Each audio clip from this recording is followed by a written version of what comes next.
Assalamualaikum warahmatullahi wabarakatuh.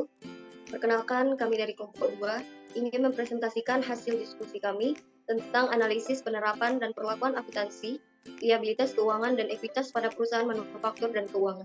Sebelumnya, perkenalkan anggota kelompok kami, yaitu yang pertama saya sendiri, yaitu Putri Mayasari, dengan NIM 21043016, dan yang kedua Rahma dengan NIM 21043017, dan yang terakhir Randy Adrian dengan NIM 21043018. Dan akan dibacakan oleh Rahma. Pada Rahma dipersilakan. Baik, terima kasih kepada Putri. Materi yang pertama yaitu mengidentifikasi perlakuan liabilitas keuangan dan ekuitas sesuai dengan PSAK 71. Kewajiban keuangan terdiri dari yang pertama yaitu kewajiban kontraktual. Kewajiban kontraktual terdiri dari yang pertama untuk menyerahkan kas atau aset keuangan lain kepada entitas lain, dan yang kedua untuk mempertukarkan aset keuangan atau kewajiban dengan keuangan dengan entitas lain dengan kondisi yang berpotensi tidak menguntungkan entitas. Yang kedua, kontrak yang akan atau mungkin diselesaikan dengan menggunakan instrumen ekuitas yang diterbitkan entitas dan merupakan suatu non-derivatif atau derivatif. Instrumen keuangan adalah setiap kontrak yang memberikan hak residual atas aset suatu entitas setelah dikurangi dengan kewajibannya. Kontrak yang akan diselesaikan oleh entitas dengan penyerahan atau penerimaan instrumen ekuitas miliknya dalam jumlah yang telah ditetapkan sebagai pengganti kas atau aset keuangan lainnya yang nilainya telah ditetapkan adalah instrumen ekuitas. Materi yang kedua yaitu mengidentifikasi komponen liabilitas keuangan dan ekuitas, laporan posisi keuangan dan rincian dalam CLK dari dua laporan keuangan yang dipilih. Yang pertama yaitu laporan keuangan PT Bank Sentral Asia. Komponen liabilitas dan ekuitas yang terdapat pada PT Bank Sentral Asia yaitu sebagai berikut. Yang pertama, simpanan dari nasabah. Adalah dana yang dipercayakan oleh masyarakat di luar bank kepada bank berdasarkan perjanjian penyimpanan dana. Termasuk dalam pos ini adalah giro, tabungan, deposit berjangka, dan sertifikat deposit. Simpanan dari nasabah diklasifikasikan sebagai liabilitas keuangan yang diukur dengan biaya perolehan diamortisasi. Biaya tambahan yang dapat diatribusikan secara langsung dengan perolehan simpanan dari nasabah dikurangkan dari jumlah simpanan dari nasabah. Yang kedua yaitu simpanan dari bank lain. Terdiri dari liabilitas terhadap bank lain, baik lokal maupun luar negeri, dalam bentuk giro, tabungan, deposit berjangka, dan interbank call money. Simpanan dari bank lain diklasifikasikan sebagai liabilitas keuangan yang diukur dengan biaya perolehan amortisasi. Biaya tambahan yang dapat diatribusikan secara langsung dengan perolehan simpanan dari bank lain dikurangkan dari jumlah simpanan dari bank lain. Yang ketiga yaitu dana simpanan syariah.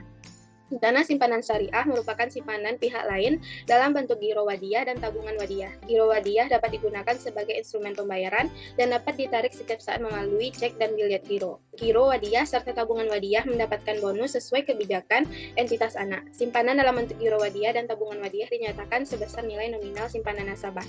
Yang keempat, liabilitas keuangan. Diklasifikasikan sebagai liabilitas keuangan yang diukur pada nilai wajar melalui laba rugi jika diperoleh atau dimiliki, terutama untuk tujuan dijual atau dibeli kembali dalam waktu terdekat. Yang kelima, utang akseptasi. Diklasifikasikan sebagai liabilitas keuangan yang diukur pada biaya perolehan amortisasi.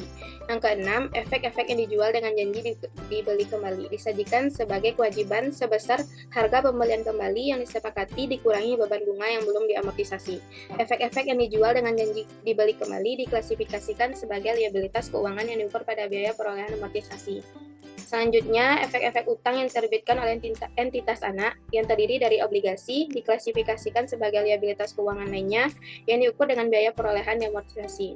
Biaya emisi sehubungan dengan penerbitan efek-efek utang diakui sebagai diskonto dan dikurangkan langsung dari hasil emisi untuk menentukan hasil emisi bersih efek-efek utang yang diterbitkan tersebut dan diamortisasi selama jangka waktu efek-efek utang dengan menggunakan metode suku bunga efektif.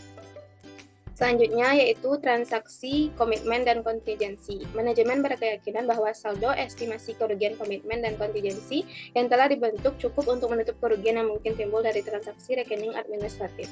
Selanjutnya liabilitas lain-lain. Beban yang masih harus dibayar terdiri atas beban bunga yang masih harus dibayar, liabilitas terkait transaksi dengan nasabah dan asuransi, setoran jaminan, pendapatan diterima di muka, liabilitas sewa, pembiayaan, dan lain-lain. Dan yang terakhir, obligasi subordinasi.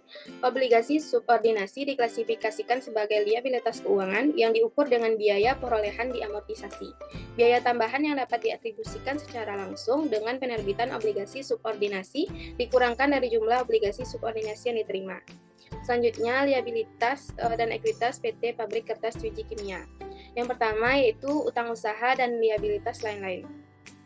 Perusahaan dan entitas anak mengungkapkan transaksi dengan pihak-pihak berelasi. Transaksi yang signifikan dengan pihak-pihak berelasi diungkapkan dalam catatan atas laporan keuangan konsolidasian. Yang kedua, liabilitas sewa. Pada tanggal permulaan sewa, perusahaan dan entitas anak mengakui liabilitas sewa diukur pada nilai kini pembayaran sewa yang akan dibayar selama masa sewa.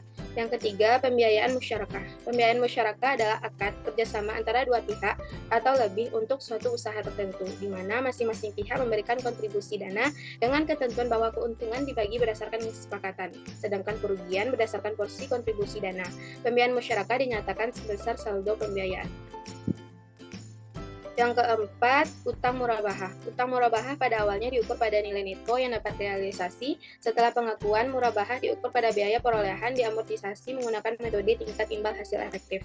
Yang kelima, liabilitas pajak tangguhan. Diukur pada tarif pajak yang diharapkan akan digunakan pada periode ketika liabilitas dilunasi berdasarkan tarif pajak yang berlaku atau secara substansial telah diberlakukan pada akhir periode pelaporan. Yang keenam, modal saham. Biaya tambahan yang secara langsung dapat diatribusikan kepada penerbitan saham biasa atau opsi disajikan pada ekuitas sebagai pengurang penerimaan setelah dikurangi pajak. Dan yang terakhir yaitu laba per saham. Laba atau rugi per saham dasar dihitung dengan membagi laba atau rugi neto yang dapat diatribusikan kepada pemilik entitas induk dengan jumlah rata-rata tertimbang saham biasa yang beredar dalam suatu tahun. Sekian, saya kembalikan kepada Putri. Terima kasih kita ucapkan kepada Rahma. Materi selanjutnya akan dibacakan oleh saya sendiri. Yaitu materinya yang pertama yaitu mengidentifikasi kebijakan akuntansi, liabilitas keuangan, dan ekuitas terkait dari laporan keuangan yang dipilih. Yang pertama PT Pabrik Kertas Twiji Kimia Tbk yaitu liabilitas keuangan pada PT Pabrik Kertas Twiji Kimia Tbk. Yang pertama pengakuan awalnya yaitu perusahaan dan entitas anak mengklasifikasikan seluruh liabilitas keuangannya pada saat pengakuan awal. Perusahaan dan entitas anak memiliki liabilitas keuangan yang diklasifikasikan dalam liabilitas keuangan yang diukur dengan biaya perolehan diamortisasi. Seluruh liabilitas keuangan diakui pada awalnya sebesar nilai wajar dan dalam pinjaman dan utang termasuk biaya transaksi yang dapat diatribusikan secara langsung. Yang kedua, pengukuran selanjutnya yaitu setelah pengakuan awal, liabilitas keuangan dalam kategori ini selanjutnya diukur pada biaya perolehan diamortisasi dengan menggunakan metode suku bunga efektif. Amortisasi suku bunga efektif termasuk di dalam biaya keuangan dalam laporan laba rugi. Yang ketiga, penghentian pengakuan liabilitas keuangan yaitu perusahaan dan entitas anak menghentikan pengakuan liabilitas keuangan jika dan hanya jika kewajiban perusahaan dan entitas anak dilepaskan dan dibatalkan atau kadaluarsa. Aset keuangan dan liabilitas keuangan saling hapus dan jumlah netonya dilaporkan dalam laporan posisi keuangan konsolidasian. Jika dan hanya jika saat ini memiliki hak yang berkekuatan hukum untuk melakukan saling hapus atas jumlah yang telah diakui dan terdapat niat untuk menyelesaikannya secara neto atau merealisasikan aset dan menyelesaikan liabilitasnya secara simultan. Ekuitas keuangan pada PT Pabrik Kertas Twiji Kimia Tbk yang pertama yaitu laba atau rugi per saham. Laba atau rugi per saham dasar dihitung dengan membagi laba atau rugi neto yang dapat diatribusikan kepada pemilik entitas induk dengan jumlah rata-rata tertimbang saham biasa yang beredar dalam suatu tahun. Yang kedua, beban emisi saham. Beban emisi saham merupakan beban-beban yang dikeluarkan dalam rangka penawaran umum terbatas 2 dengan hak memesan efek terlebih dahulu, atau PUT 2 disajikan sebagai pengurang akun tambahan modal di setor dan diamortisasi. Liabilitas pada PT Bank Sentral Asia Tbk. Liabilitas keuangan pada PT Bank Sentral Asia Tbk mengklasifikasikan dalam 2 kategori yaitu yang pertama liabilitas keuangan yang diukur pada nilai wajar melalui laba rugi. Liabilitas keuangan diklasifikasikan sebagai liabilitas keuangan yang diukur pada nilai wajar melalui laba rugi jika diperoleh atau dimiliki terutama untuk tujuan dijual atau dibeli kembali dalam waktu dekat atau jika merupakan bagian dari portofolio instrumen keuangan tertentu yang dikelola bersama dan terdapat bukti mengenai pola ambil utang dalam jangka pendek yang terkini. Derivatif diklasifikasikan sebagai instrumen liabilitas keuangan yang diukur pada nilai wajar melalui laba rugi kecuali ditetapkan dan efektif sebagai instrumen lindung nilai. Keuntungan dan kerugian yang timbul dari perubahan nilai wajar liabilitas keuangan yang diklasifikasikan sebagai liabilitas keuangan yang diukur pada nilai wajar melalui laba rugi dicatat dalam laporan laba rugi dan penghasilan komprehensif lain, konsolidasian sebagai keuntungan atau kerugian dari perubahan nilai wajar instrumen keuangan. Beban bunga dari liabilitas keuangan diklasifikasikan sebagai liabilitas keuangan yang diukur pada nilai wajar melalui laba rugi dicatat sebagai beban bunga. Yang kedua, liabilitas keuangan yang diukur dengan biaya perolehan yang diamortisasi. Liabilitas keuangan yang tidak diklasifikasikan sebagai liabilitas keuangan yang diukur pada nilai wajar melalui laba rugi dikategorikan dan diukur dengan biaya perolehan diamortisasi. Pada saat pengakuan awal, liabilitas keuangan yang diukur dengan biaya perolehan diamortisasi diukur pada nilai wajar ditambah biaya transaksi jika ada. Setelah pengakuan awal, grup mengukur seluruh liabilitas keuangan yang diukur dengan biaya perolehan diamortisasi dengan menggunakan metode suku bunga efektif. Liabilitas keuangan yang diukur pada biaya perolehan yang diamortisasi golongan atau ditentukan oleh grup seperti simpan dari nasabah, dana simpanan syariah, simpanan dari bank-bank lain, utang akseptasi, efek-efek yang dijual dengan janji dibeli kembali, efek-efek utang yang diterbitkan, pinjaman yang diterima, transaksi komitmen dari kontingensi. Aset keuangan dan liabilitas keuangan yang saling hapus beserta nilai bersihnya disajikan dalam laporan posisi keuangan konsolidasian jika memiliki hak yang berkekuatan hukum untuk melakukan saling hapus buku atau jumlah yang telah diakui tersebut dan berniat untuk menyelesaikan secara neto atau merealisasikan liabilitasnya secara simultan. Ekuitas pada PT Bank Sentral Asia Tbk. Investasi pada suku yang diukur pada biaya perolehan diamortisasi dan diukur pada nilai wajar melalui penghasilan komprehensif lain, grup menentukan klasifikasi investasi pada suku berdasarkan model usaha dengan mengacu pada PSAK 110 akuntansi suku sebagai berikut. Yang pertama, surat berharga diukur pada biaya perolehan disajikan sebesar biaya perolehan termasuk biaya transaksi yang disesuaikan dengan premi dan diskonto yang belum diamortisasi. Premi dan diskonto diamortisasi selama periode hingga jatuh tempo. Yang kedua, surat berharga diukur pada nilai wajar melalui penghasilan komprehensif lain yang dinyatakan sebesar nilai wajar. Keuntungan atau kerugian belum direalisasi akibat kenaikan atau penurunan nilai wajarnya disajikan dalam penghasilan komprehensif lain tahun berjalan. Selanjutnya, membandingkan dan menganalisis keselarasan kebijakan akuntansi perusahaan dengan PSAK 71. Penerbitan PSAK 71 disesuaikan dengan kondisi perusahaan yang ada di Indonesia dengan berfokus menghitung kerugian yang diharapkan di masa depan dengan lebih rinci. PSAK 71 tentang instrumen keuangan mensyaratkan semua instrumen keuangan diukur pada pengakuan awal pada nilai wajar. Ini biasanya akan menjadi harga transaksi dalam transaksi antara pihak-pihak yang tidak terkait. Jika pinjaman dilakukan dengan persyaratan komersial normal atau baik dalam hal pokok dan bunga, tidak ada masalah akuntansi khusus yang muncul dalam nilai wajar pada saat dimulainya biasanya akan sama dengan jumlah pinjaman. Entitas mengakui aset keuangan dan liabilitas keuangan dalam laporan posisi keuangan jika dan hanya jika entitas menjadi salah satu pihak dalam ketentuan pada kontrak instrumen tersebut. Entitas mengeluarkan liabilitas keuangan dari laporan posisi keuangan jika dan hanya jika liabilitas keuangan tersebut berakhir, yaitu ketika kewajiban yang ditetapkan dalam kontrak dilepaskan atau dibatalkan atau kadaluarsa. Untuk penyajian laporan keuangan PT Pabrik Kertas Tiwi Kimia Tbk dan PT Bank Sentral Asia Tbk mengenai liabilitas dan ekuitas, menurut kami telah sesuai dengan kriteria PSAK 71. Sekian presentasi dari saya. Materi selanjutnya dibacakan oleh Randy. Terima kasih kepada moderator. Baiklah, saya akan melanjutkan presentasi dari hasil analisis yang telah kami lakukan. Membandingkan dan menganalisis perbedaan atau persamaan kebijakan akuntansi antara dua perusahaan yang terpilih. Terdapat beberapa persamaan antara laporan PT Pabrik Kertas Tiwi Kimia Tbk dengan PT Bank Sentral Asia Tbk tentang liabilitas dan ekuitas, yang mana sebagai berikut. Yang pertama, kedua perusahaan ini mengakui dan melaporkan liabilitas serta ekuitasnya dalam laporan posisi keuangan.